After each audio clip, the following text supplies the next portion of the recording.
Yeah, I hope this thing came on again. Let me see if it can pop back up again. This so ghetto that they don't even tell you, child. They don't even tell you nothing. It says I'm live again. Oh, okay. I like restream. And let me pick up from where I was. So yeah, child, this so damn ghetto. They ain't even tell you whether or not they're coming back or not. All of a sudden, I still had that tab open, and then I hear some black people talking. They back in the courtroom. So ghetto. Come on here with this ghetto stuff. Hold on. So let me take me down. I'm still working.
Those are the types.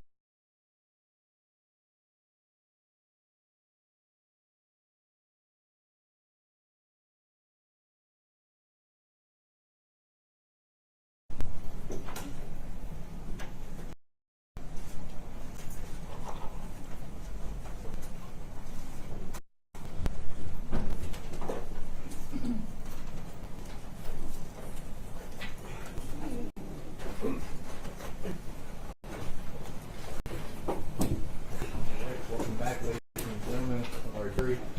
This is, as we've talked about, sometimes the difficult part of after eating a big lunch, having to sit down in here and listen. So we're going to ask for you all to be attentive. We are going to turn the time over to Mr. Perry for your closing remarks. Please support. Yes, sir. January 7th, 2023, at 8:30 more or less. Darius Bean didn't know anything about Tyre Nichols. He didn't know anything about what Tyre Nichols had done. At that time, he didn't know anything about the fact that moments earlier, Tyre Nichols drove from 285 in Riverdale all the way to Ross and Rains.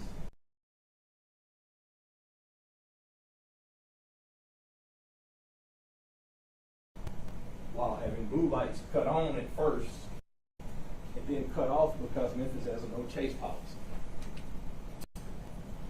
At 8:30, Darius Bean would not have known whether or not Tyre Nichols had a gun, whether or not he had a knife, whether or not he knew self-defense. He didn't know whether he had murdered anybody. He didn't know whether or not he had kidnapped somebody or carjacked somebody. Because those are the things that Darius Bean has to interact with on a nightly basis. Those are the types of arrests that he's made. At 8:30, Darius Bean was a passenger in a vehicle that had a person in handcuffs because they had a warrant. And he hears that a person has been tased and pepper sprayed and had gotten away from his fellow officer. That's all that Tadarius Bean knew. So at 8:32 on that same evening, while he's a passenger looking into the night for a suspect, not knowing what he had done or who he had done it to, he looks out the window and sees the person who meets that description. Tadarius Bean, after he saw that suspect and met that description, would have a fate that would intercept with somebody who, according to his mom, didn't have it all together.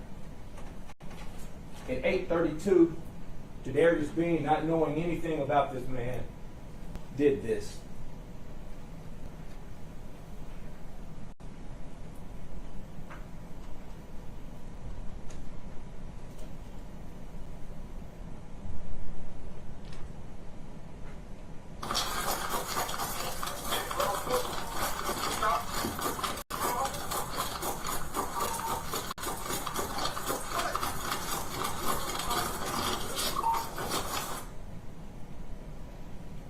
That's what he's trying to do. He sees a person that meets a description and he runs to get that person. No more, no less. He doesn't know anything about this.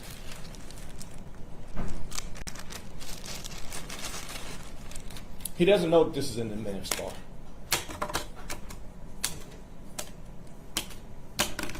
None of those items belong to that man. But he doesn't know that.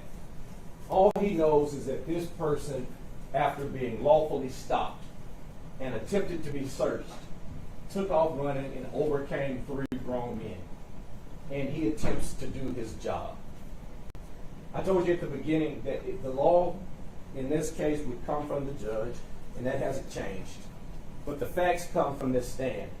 And the facts that have turned in red on this all support not guilty verdicts on all counts for Tadarius Bean.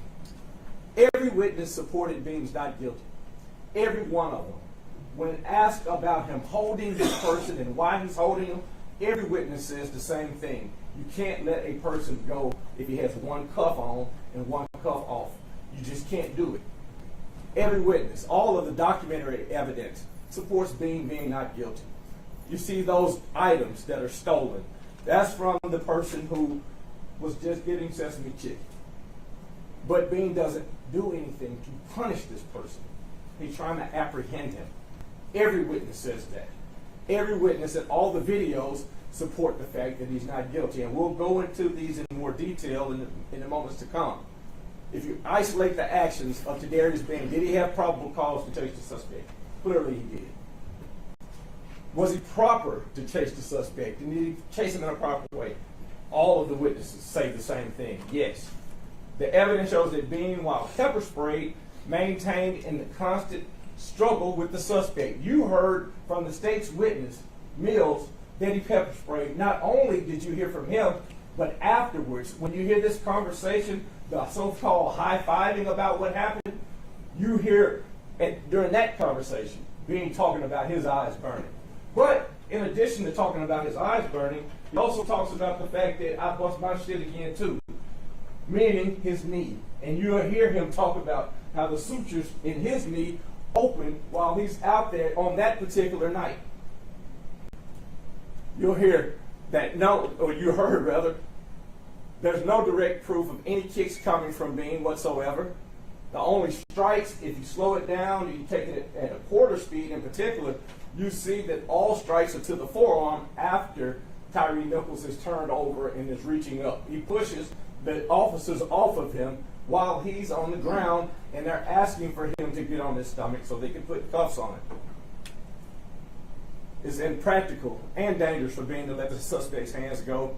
And you heard about the one handcuff on, and you saw the experts in the case. And once again, you should judge Bean's actions based off of the training that he received, and you saw the evidence regarding the training. Scorpion Unit, once again, the evidence supports the fact that it was the street crimes operation to restore peace in our neighborhood, that the unit was created to interact with gangs, violent criminals, and to apprehend guns, dope, and money, and they were being told how successful it was. Created in 2021, and it consisted of several teams. And you also heard from both witnesses about how Team 1 was sent to the most dangerous places in response to the most dangerous spikes in crime. And you heard from Mills and Hempfield regarding how they were being congratulated from the brass at the top about the effectiveness of the unit. You had to be selected into the unit. They just asked you that, well, you want to apply to the Scorpion team. They would come and talk to your superiors and ask you, does this person have the type of character and abilities to serve on this type of interactive team? Let's go back to those actions on January 7th. Just like what came from the witnesses, they met on Flickr at 6 for roll call. They were assigned out in that East Memphis area due to the spike in auto burglaries and thefts and carjacking. A person driving away from blue lights is indicative of those types of activities.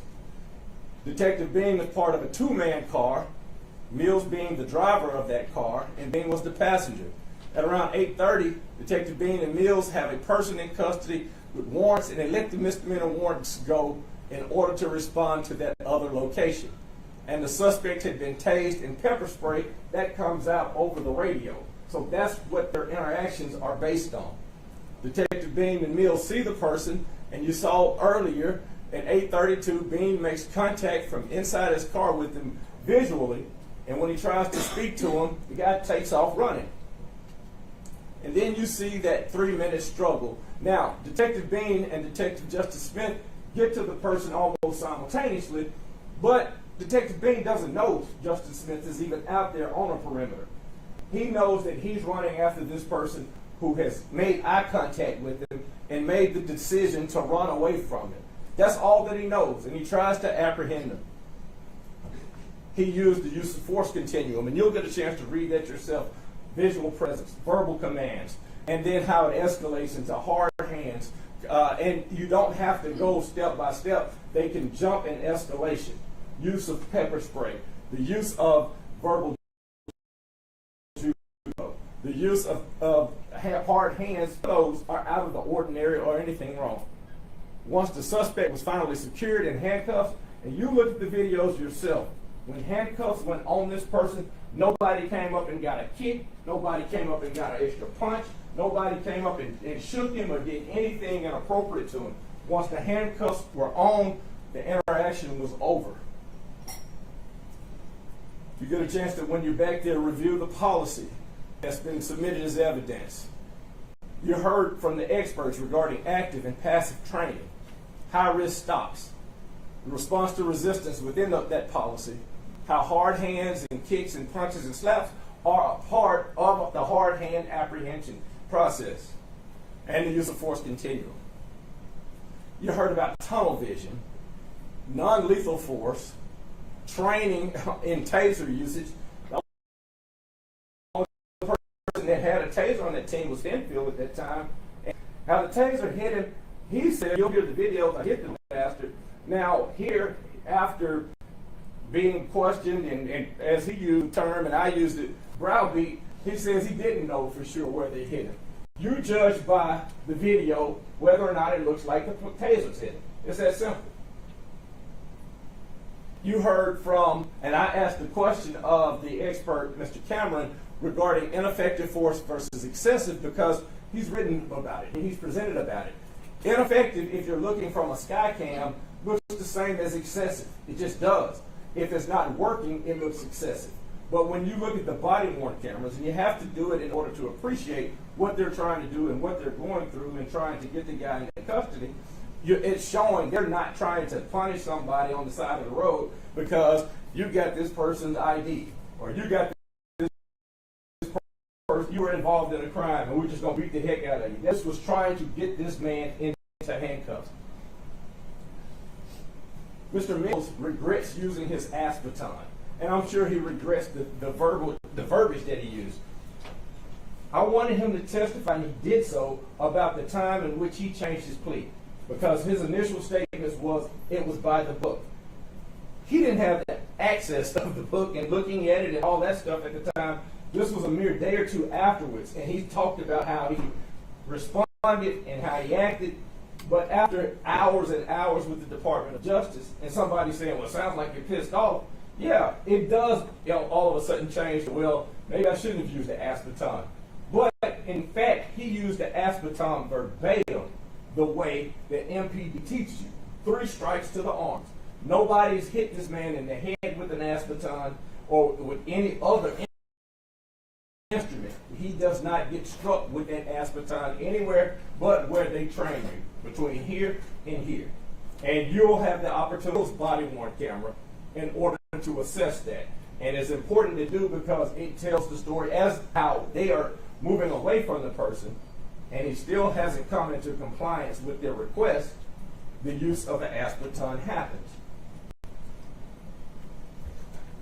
The witnesses in the case, when doing the opening presentation, you don't really know exactly how much a person might be incentivized by the fact that if you're looking at life and you know negotiated down to no more than 15, etc., that might play a role in saying, well, you know what, I'm going to stretch the truth this far against them. But Mills was honest. He said that their use of force, according to him, when they're old enough, and when I asked him about it, can they let go to talk about somebody striking a person at that time? He said danger is still there for the officers until the handcuffs or the bracelets, as they call them, are on the person. We talked about the fact that being, and you'll have an instruction regarding character witnesses. Nobody refutes the fact that Bean has the type of character that he had, that he's by the book, that he won't go get a hamburger in an issued car if they say you can't get a hamburger in your issued car. The fact that the person who came in from Mr. Taylor from college said that, hey, even when there was a little money missing, this, that, or the other, he took it so seriously that he came and got me from across campus at the law school and said, how do I deal with this? Let's go to the bank. I want this done immediately. That's the type of person that he is. Then you hear from Mr. McKinney, the one who had the pepper spray. They were in the same class. I wanted him to talk to you about how the effect that it had on him. You'll see how it affected him, character. That is stellar. You heard from his FTO trainer, or field training officer. He's one of his favorite persons that he has trained through the years because you tell him one time how to do it, and that's how he's going to do it person. You're the experts. The state didn't produce an expert. Think about that. The funds and things that the state might have at their availability can't find one person to say to you all that Darius Bean's actions were inappropriate. You can say it low. You can try to tear it up. You can almost cry about it. You can say he just wanted to get the good old chick. But it does not change the fact that Darius Bean acted the way that he's supposed to act. The time for sympathies and stuff like that, I have the highest degree of respect for Ms. Wells. I didn't ask her a question. She lost her son. I understand that. Any mother who loses a son, obviously, would have pain.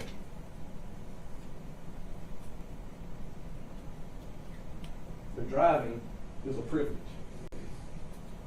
A person cannot take that privilege to do whatever it might be. Driving, having to stop for blue lights, getting out of a car and acting like you might have done things that you didn't do. They don't know the answers to that as public servants while they are trying to bring this person into custody. They don't have the privilege of second guessing it. It's not there. All of the experts indicated that Bean's actions were appropriate. And then look at the videos. Keep in mind, and it's kind of underscored when Ms. Headley was discussing it earlier, but Bean cuts that video off. The video does not all of a sudden get volume a minute later. What it means is while he's running towards the person, he hits it. And it's your body-worn camera is constantly recording, and then once you trigger it, it keeps the recording instead of recording over it. That's why the volume doesn't come on for a minute. So after he's in the course of running towards this person, supposedly going to do something to punish the man that he's never met before, he triggers his body-worn camera and gets to him and then stops him. But that's his body-worn camera that you hear her discuss about the sounds and things like that. It comes off because Tadarius Bean, while he's trying to arrest Mr. Nichols, is in that scuffle where Mr. Nichols is constantly reaching up and knocks it off. But that's his triggered body-worn camera. The officers were aware, and you heard Mr. Mills say, well, I didn't know it for days later. There's no testimony whatsoever as to what Tadarius Bean would have known as he's running towards the person, and they pass this blinking blue light. They know that there's an overhead there. That's no surprise to them. Now, as far as the person who was there, and he's been talking about the hours that they've spent in front of the Department of Justice, then it might change to a shock me moment. Yeah, that was the first time I knew about it. But there's been no testimony as to whether or not Tadarius Bean knew that there was a recording. What we do know is that he recorded himself because he hit that button. And you got to consider the distance and the angle of that pole camera. Next one. This is an isolation of the punches that we're talking about, and it's taken from the Sky camera, the Skycop camera time. And so it just outlines the force that's used. The red lines at the top, you got two different kicks. You can't tell whether they land, and Ms. Headley talked about a thud on a camera, from the sound of a camera. That's not the same as looking at something and telling whether or not that type of force was administered. And you definitely don't know whether or not it's being seen while Tadarius Bean is looking down at this guy trying to bend his arm in a way to put handcuffs on. The baton being deployed. If you'll note, and I forgot the exact phrase, but it sounded like clear or move back, when he puts the baton out, they didn't stand in a location around Mr. Nichols to make this ass baton have to hit him in the head. They cleared so he could get to the place where they tell you to administer the blow, to the arm. That's why they get out of the way like that. And that's how you're supposed to. Then it appears that Martin slaps him with an open hand, and then Martin hits him. And nobody is here to say Martin did not hit him. Martin's not here.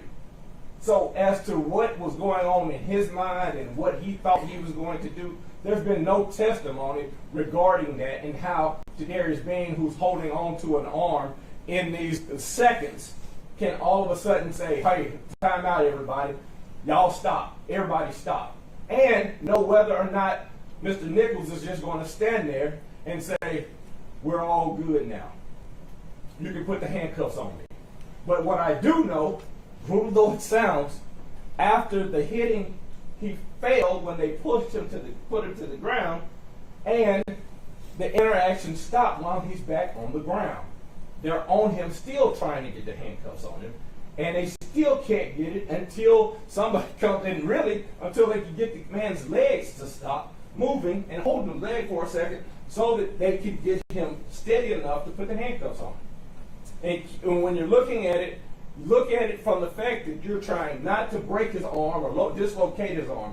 That's what the concern of Tadarius Bean is, and you can tell by their body movements. They're trying not to hurt his arms. That's what they're focusing on. They're trying to get those arms behind him, and he won't put them in a position where they can put the cuffs on him. And it's that simple. There's a lot of discussion about the size of the individual. Tadarius Bean's 5'10". Tyre Nichols is 6'3", according to the hospital records. According to the records, he's 180, and he's 6'3". Next. I indicated that I would not talk about what he was before or after that night, because I'm not concerned with trying to in any way disparage Mr. Nichols. I know that when they got to the door, that for the initial interaction with the police, it was, I don't know him. Until police, and you'll recall it, you'll get a chance to play that video. The police had to say, so y'all hadn't lived here that long, or what have you. This person's ID says that he lives here. And eventually, they say, okay, what's going on?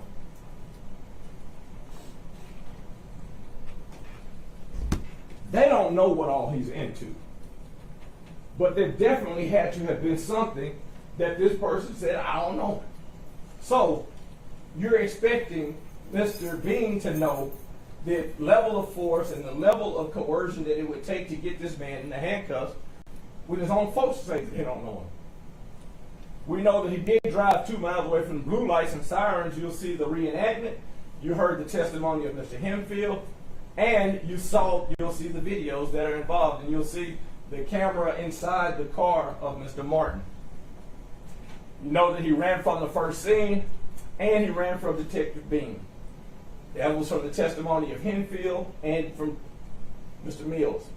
Nichols drove in a manner to avoid police detention. That's according to Mr. Hemfield's testimony.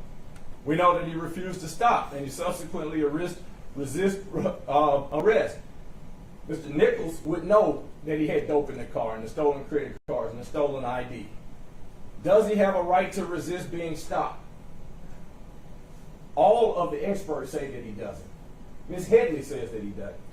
And I agree that he doesn't. Does he ignore lawful commands for his hands to be handcuffed? All 3 experts said that he did. He ignored those lawful commands. Was he actively resisting by running and walking and pulling away from Detective Bean? And the answer is yes. And that's according to all of the experts that are involved. And the actions at 6705 Ross Ridge are important because they show that this is not just somebody trying to get home for chicken or whatever it might be. This is the actions of a person who's doing whatever he is between those cars, trying to avoid being arrested because he knows what he has done and why he's trying to get away from them. They don't know that. They don't have the ability to check inside of his mind. They don't have the ability to even know he's out at 6705. They know that he's gotten away from them and they're trying to bring him in. That's all. Darius Bean is on trial. Mr. Nichols is not on trial like Ms. Headley said. You know, he graduated. He goes to the academy. He gets out of the academy. He's riding with Mr. Turner. He started out as a patrolman 2. Mr. Turner was an FTO officer. He had no write-ups while he's in that precinct. He had no complaints against him. And this is not only while he's in the precinct, but while he's a member of the Scorpion team. He had no issues or accusations of misconduct. Keep in mind, this is not some case when they're talking about, because you'll look at the official oppression, the oppression charge. This is not some case where they're out trying to beat up guys that are accused of selling drugs or trying to make a fast buck or doing something to escort dope dealers or to try to beat up somebody behind an alley because allegedly he did something wrong or that they disagree with. This is simply textbook police work where you're trying to get a man into custody that is resisting, and you can't do it. And he took his job seriously. He was assigned to Team 1, and that was it. These are the reasons why, and you'll have the 7 charges, and I think you got 35 different subsets. And sometimes people say, well, we don't think that it was second-degree murder. We think that it was reckless homicide, etc. All of those charges require some form of intent or recklessness. And keep that in mind. So the word that you will see in those charges will show that it can't just be, well, we got to, us 3 want all acquittal, and the rest of us say, well, we should give the family something. These are not compromise charges. These are charges that have to be met until they give violence to your individual judgment. In other words, these are charges that they had the burden of proving, and they just haven't proved. But in this case, unlike most cases where it is something, and I'm going to go through a chart with the burden of proof, etc., where you actually have reasons that you can rely on while you're arguing back here with your co-jurors, if there are any people that think that they've proved anything. Number 1, being in response to a distress call the way he's trained. Do you want your officers not to do that? Number 2, there's no plan to harm anybody. All of them said the same thing. There was no conspiracy or, hey, first guy we get tonight, we're going to try to beat the hell out of. There was no discussion about Nichols whatsoever. Number 3, he chases the suspect as he's trained down a dark street. He doesn't know what he has. He relies on his courage out of that night that covered him black and from pole to pole, like the poet would say. He did that on his own as he was trained. Knows the suspect has overpowered 3 officers. That's what the call out is. He knows that that's dangerous. Number 4, only hits the suspect's hands. There are times that if they wanted to beat or pummel this dude or break his nose or break his neck, they had that opportunity. When Tyre Bean and Justin Smith are trying to get his hands, why not just start wailing on him? Hitting him in the jaw, hitting him in the face, kicking him, stomping him out. Did they do that? Y'all saw the videos. That's not what happened. Next number, 3 experts and police officers all agree with Bean's actions, that they were appropriate under those circumstances. There's no conversation about injuring or restraining or killing Nichols at all from any of their witnesses. Bean manually and intentionally activates his body-worn camera. So to do all of these 7 things they're saying that they're accusing him of doing, he wanted to record it. So in addition to being this great guy and everything that they make fun of, he's an idiot. He wants to record himself create these or commit these criminal acts according to them. Bean acknowledged Nichols' strength. You hear the conversations after. These high-five conversations, which is this. He's the hardest dude that we've had to arrest. And I'm going to, excuse my French, and I'm going to just try to talk to y'all plain and forgive me. And if anybody walked to me or whatever, then I apologize for the cussing. But they are out there wondering, to use her words, what the fuck is going on? When Ron Wells said she had to look at her son, she wanted to know what the fuck was going on. They wanted to know it. That's what they're saying back behind the truck. Man, he's high as fuck. God damn. Man, I bust my shit again. Man, I had to reopen my knee. I'm supposed to be off tonight. That's what these public servants are discussing. Where she's saying that it's high five and beer time, they're discussing this guy who, out of all those different arrests that they've had, have never had this type of issue. Even, this is another thing. Hardcore, hard dope dealers or thugs or whatever you might want to call them, they might be bad. Usually, when they get to the police and the police say, put their hands behind my back, you know what they do? The perfect world, I said, they might be saying, I'm going to call Todd and see if he can get me out of this. But they don't do what he did. That's not him trying to be some martyr. That's him, for whatever reason, thinking that he's more important than the process. Being observed, Nichols ignored these lawful commands. So while they're saying, hey, I'm going to be altruistic and say, we need to stop trying to hit him, he's supposed to overcome his own emotion, trying to get this guy into custody, his own adrenaline, his own fatigue, and be able to say, man, his own eyes burning, and say, hey, y'all, you can't hit, don't hit. Because I think there's some human factors that one of the experts talked about, Mr. Zalitko. Being observed, Nichols gather his legs up. Remember when he's on the ground and they seemingly would have come into some compliance under, you heard Mr. Mills talk about what the aspartame does.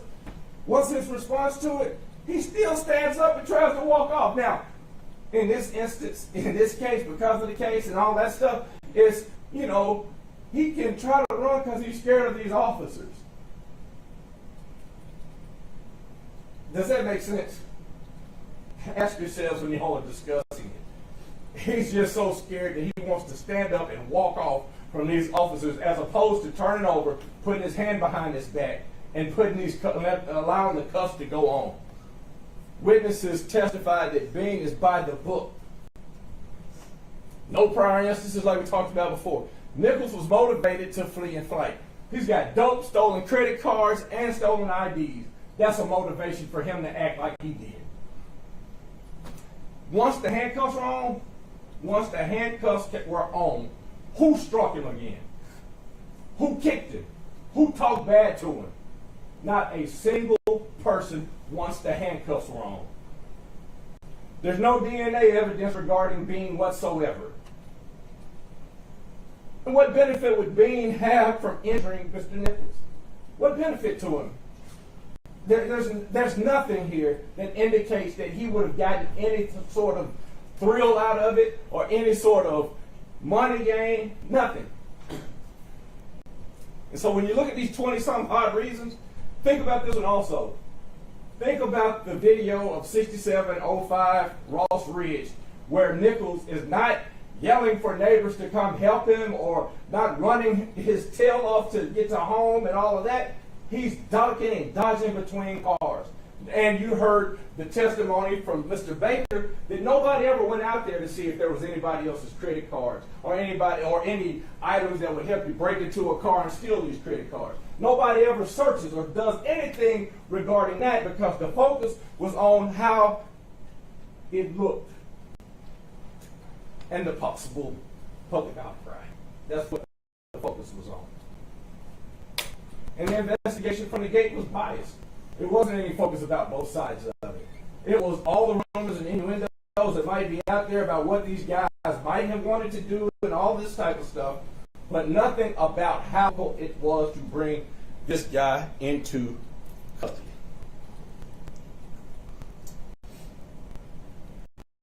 This is only, and this will not go back to you for evidentiary purposes, but I want to give emphasis because it shows where he is, and you'll have your own individual notes.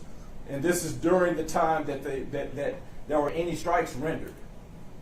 And this is based off of the overhead of the Skycam video.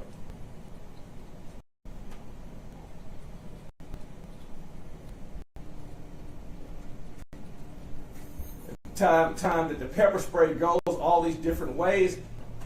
Bean's eyes are still blurred and burning.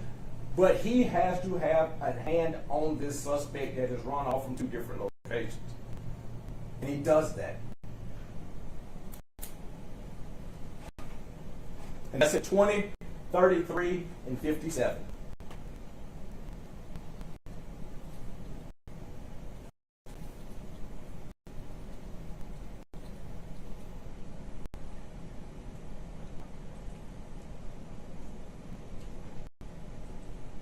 This is the time of the video and you hear Mr. Smith yelling out the different, trying to read the locations. Bean is still with his hands on the person. He's not looking at Martin or what Martin's about to do or can do. His focus is down, and you look at where his head is. It's down. And that's at 20, 34, and 12 seconds.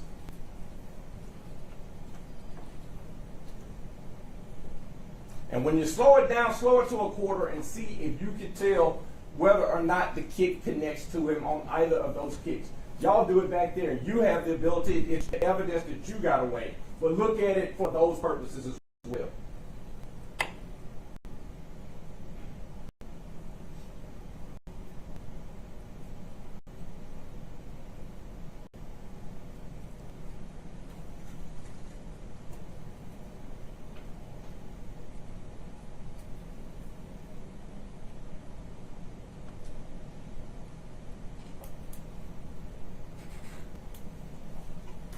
Mills is walking off, trying to regather his breathing. Bean and Smith don't have that luxury. They don't have that luxury to gather their breaths.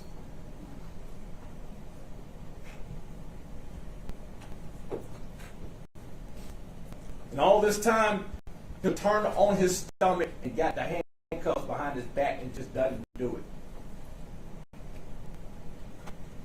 This is when the first blow from the baton. You'll see the one hand is gathered by Mr. Bean, and he's holding it as the other is attempting to put the handcuff on.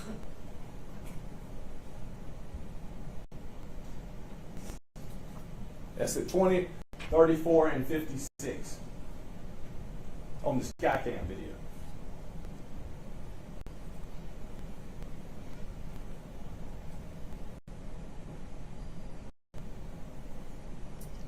This is the second blow from the baton. Same position. The suspect is still done what the expert referred to as blading his body, or having his body on the side, not on his stomach, trying to get handcuffs on.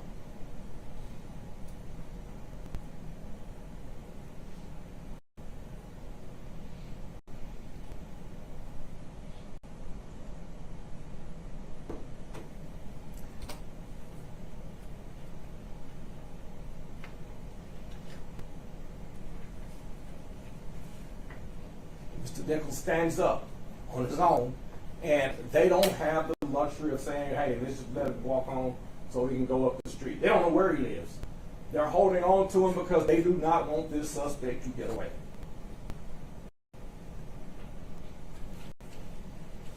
When you're at 2035-08, analysts on the jury and people that are athletic and understand center of gravity, look at how when you look at the video and you isolate it at that time.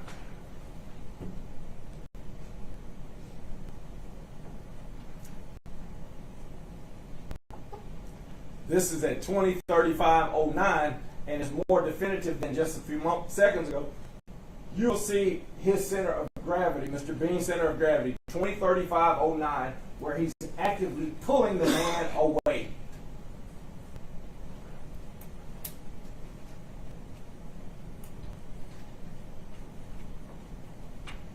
Away from any kind of blows from.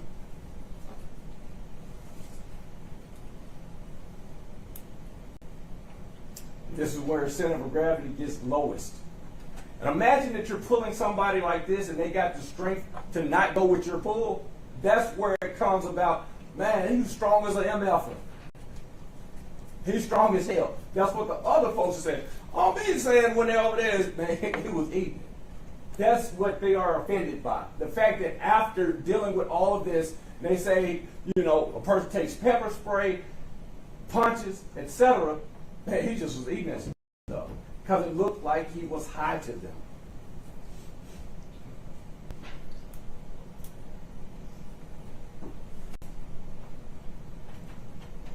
And as he tries to walk away, Bean grabs that right arm and says, no, you can't walk away as a suspect.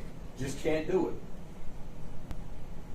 Because at this point, I don't know what you have done and why you have done and why are you acting like this. I don't know it.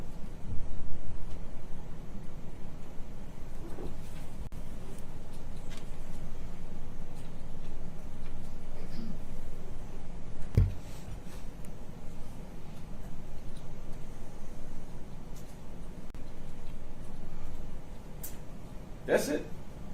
That is what you'll see on the videos that offends the state, and I understand that, and this is their case. But this is their case, and this is their burden of proof. Criminal defense cases or criminal cases, you have the highest burden of proof in the history of mankind. Proof beyond a reasonable doubt. It's not a standard where you're across the street and trying to get custody, or if you're trying to get money on a case where a preponderance of the evidence, etc. Proof beyond a reasonable doubt. This case, more than any that I've ever had, is not only in this gray area, blue area, it's not in here where it would be not guilty.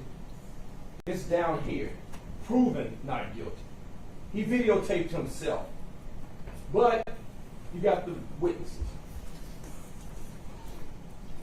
We deal with Mills. Mills is the first witness that they called. That was a fact witness.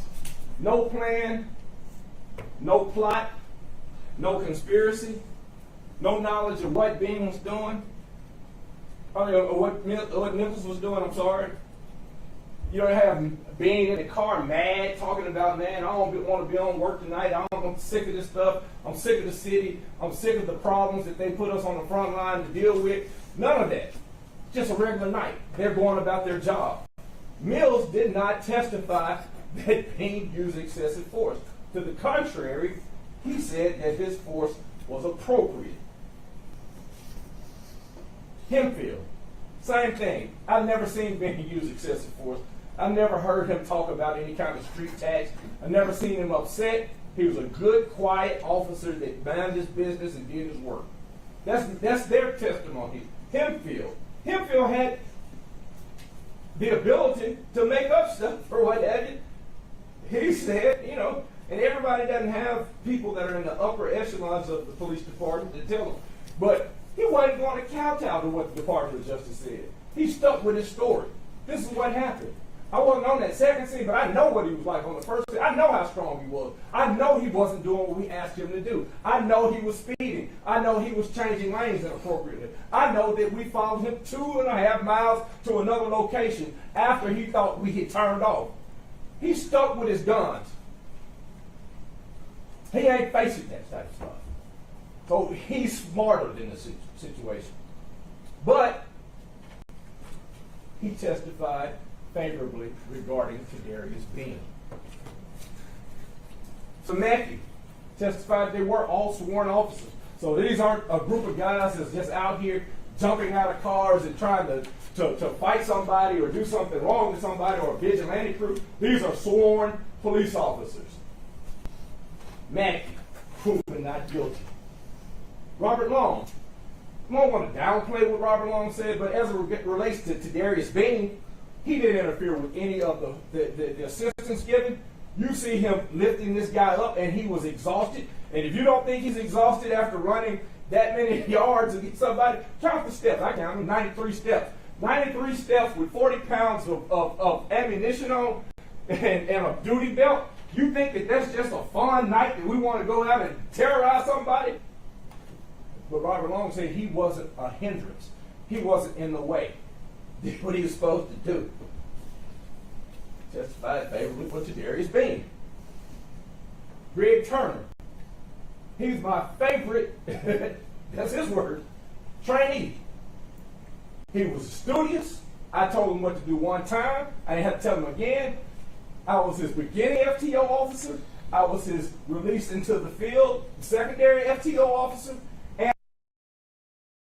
so when the New York Times dude called me and said, hey, I want to do a story on the parents to see what they think about it there, you know what I can say to them?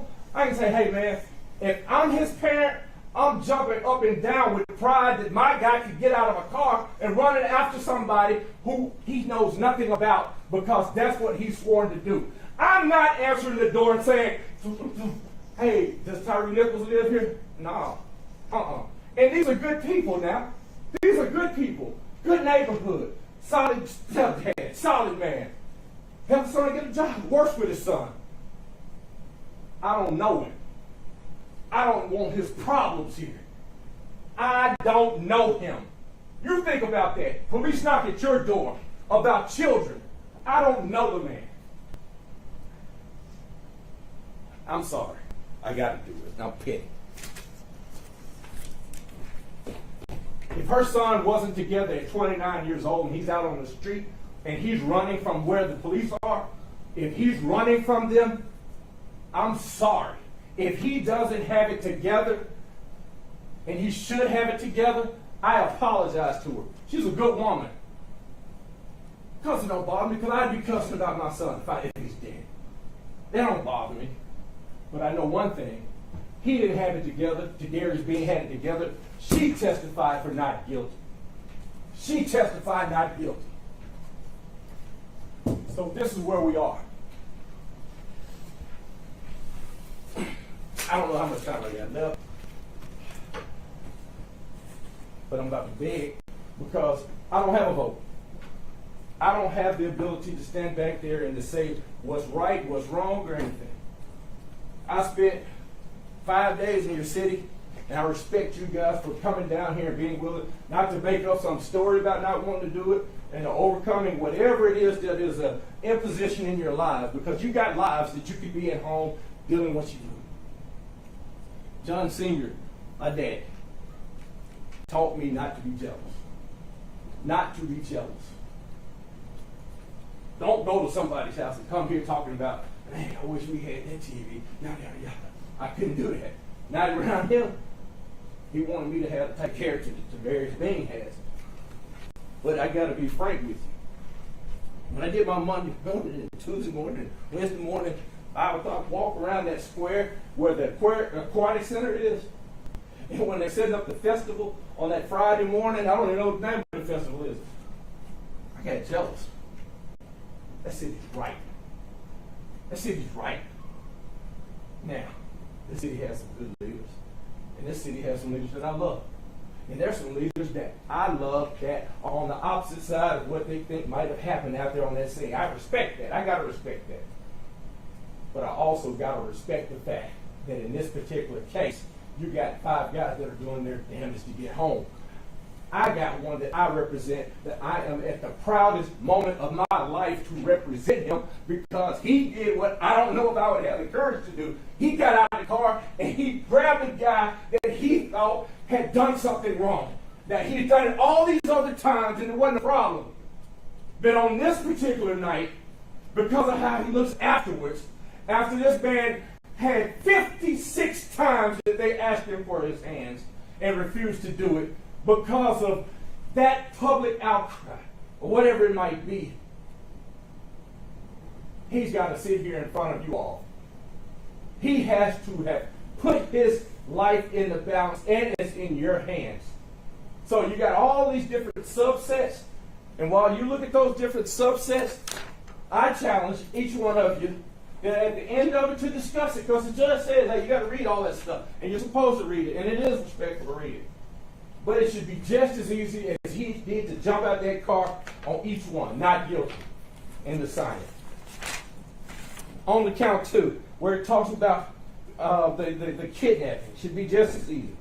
On each one of these pages, you'll have the chance to strike not guilty, not guilty, oppression, not guilty, aggravated assault, not guilty, especially kidnapping. Any of those different charges is simple. You've sworn yourself to do it. You don't owe anybody anything as it relates to sympathies. It's an easy task in this particular case.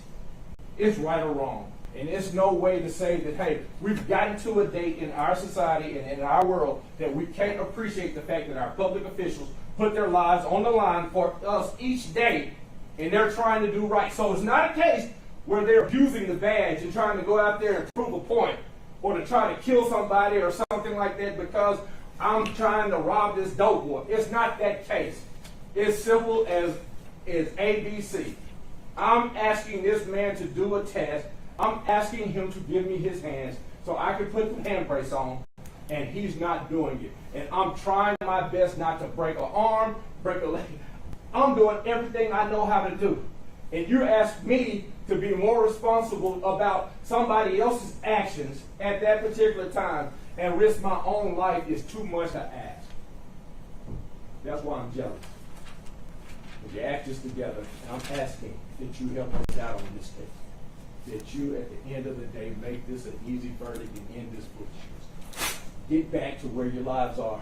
But make us have to have what it takes to do the right thing in this case. Overcoming any sort of public sympathies and things like that is simple. Tyre being not guilty. And in this case, it's not even a close not guilty. It's proven innocent. Thank you. Thank you, Attorney.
Ladies and gentlemen, so that we don't have any interruptions during the closing arguments, we're going to go ahead and end this now and excuse you all for the evening. We're going to have you all come back first thing in the morning.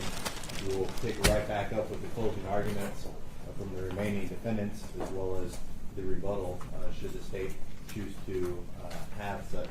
So we're going to go ahead and excuse you all at this time. Please rest well. We will see you all tomorrow.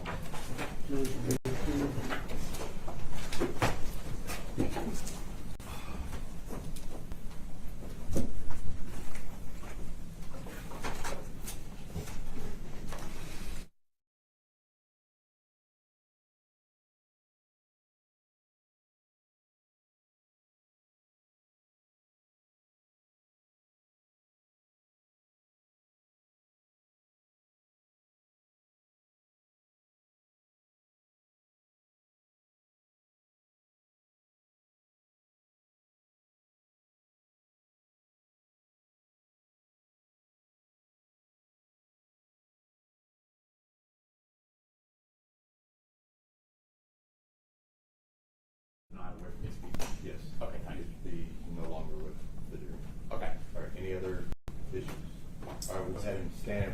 We're going to adjourn until tomorrow morning 9 a.m. All rise. Court is adjourned at 9 o'clock in the morning.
Ladies and gentlemen, so that we don't have any interruptions during the closing arguments, we're going to go ahead and end this now and excuse you all for the evening. We're going to have you all come back first thing in the morning.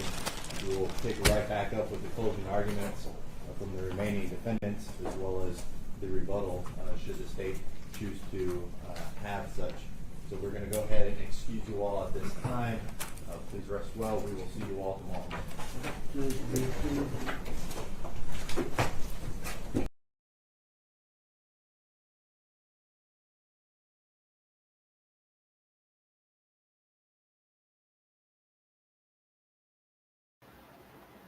Woo, child, they just so okay. So tomorrow they'll complete the closing arguments.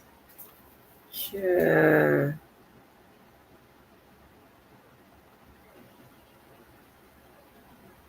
Ever got me working day and night, honey. All right, people. All right, I'm going for real this time. I wonder, did it add to the live I did earlier? I don't know. This is trying to get acclimated with this restream. So I wonder did it add to the live from earlier. I don't even know. I hope I ain't recorded over it. Maybe I'm trying to make it do what it do. All right, people. Hey, make sure you do some good for yourself and someone else. Make today a good day and tomorrow even better day. And I'm out of here. And so